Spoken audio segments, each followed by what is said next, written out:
RG Kar medical কলেজে গত 6 দিন আগে যে দুঃখজনক ঘটনা ঘটে গিয়েছে, আমরা তার প্রতিবাদ করি। আমরা মনে করি যে এই ধরনের নির্লজ্জ ঘটনা কখনোই সমাজে ঘটা উচিত নয়।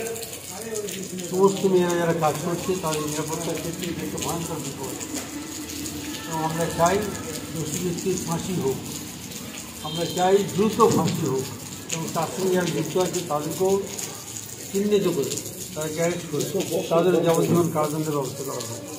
তাহলে দেশের মানুষ শান্তি পাবে, এবং যারা যে মারা গেছে সেও তার আত্মা বুঝতে পারবে যে অপরাধীকে শাস্তি দেওয়া হবে। এই জন্যই আমাদের এই অবস্থান।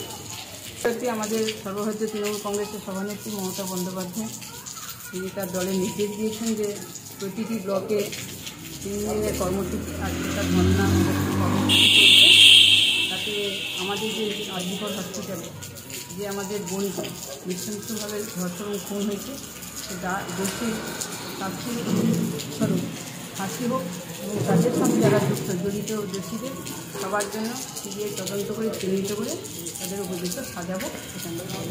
আপনাদের কাদের উদ্যোগে হচ্ছে রে? কাদের উদ্যোগে হচ্ছে অবস্থান?